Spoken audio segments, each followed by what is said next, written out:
নির্ধারিত করবে সেটা আমরা ভারতীয় জনতা পার্টির পক্ষ থেকে আমরা বলছি আমরা পুরোপুরি মানতে রাজি আছি, সব সহযোগিতা করতে রাজি আছি। আমরা এটাও বলেছি যে এখন একটা নির্বাচনে একটা লেভেল প্লেইং ফিল্ড হয়, সেই লেভেল প্লেইং ফিল্ডের কারণে যে 31% ভোটাররা বা ক্যান্ডিডেটরা এখনো তাদের ভোট হয়নি। Lobbying of election dates was not an issue of the meeting. That was not the agenda.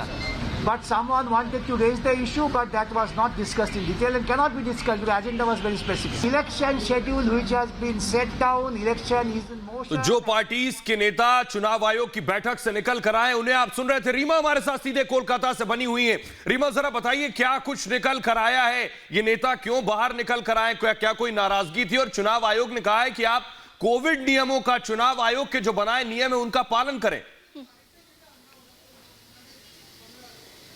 CPM के नेता पहले निकल चुके थे, लेकिन अभी बीजेपी के नेता निकले हुए हैं, वो बातचीत करें। स्वपन दास गुप्ता को इस वक्त आप सुन भी रहे थे, लेकिन इस बीच मीटिंग खत्म हो चुकी है, ये मैं अपडेट कर दूं अपने दर्शकों को। और बड़ी बातें यही निकलकर सामने आई है कि चुनाव की तारीखों में कोई तब्दीलियां नहीं, कोई बदलाव नहीं। आपको याद होगा ममता बनर्जी ने कहा कि एक फेज में चुनाव करा लीजिए, क्योंकि 4 फेज अभी चुनाव का बाकी है, कल 5वें फेज का चुनाव है, लेकिन कोई तब्दीलियां नहीं, कोई बदलाव नहीं। सीधे सीधे सख्त लहजे में यह कहा गया है कि आपको अब कोविड नियमों का पालन रैलियों में करना होगा, चुनाव के दौरान हर उस नियम का पालन करना होगा जो कोविड से रिलेटेड है। और चुनाव आयोग ने इसको लेकर सभी पार्टी, यानी ये ऑल पार्टी मीटिंग थी, तो सभी से ये गुजारिश की गई है, ना सिर्फ बीजेपी, ना सिर्फ टीएमसी, बल्कि सबसे, कांग्रेस पार्टी से भी, लेफ्ट से भी, आईएसएफ से भी, ये सभी से गुजारिश की गई है कि आपको अब जो 4 चरण का चुनाव है उसमें कोविड के नियमों का सख्ती से पालन करना होगा, क्योंकि देश की जो भयावह स्थिति अलग अलग राज्यों से निकलकर सामने आ रही है, तो पश्चिम बंगाल को लेकर भी चिंता स्वाभाविक है।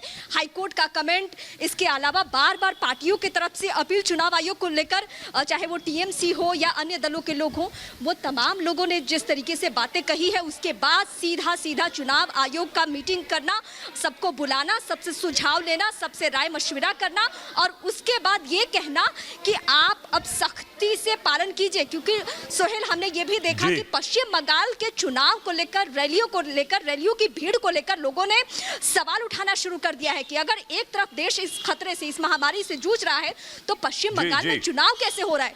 चुनाव आयोग से सवाल पूछे जा रहे हैं। यही वजह है कि चुनाव आयोग की भी जिम्मेदारी, पहली जिम्मेदारी को समझते हुए चुनाव आयोग ने सभी पार्टियों से अपील, गुजारिश की है कि अब आप कोरोना के नियमों का सख्ती से पालन कीजिए।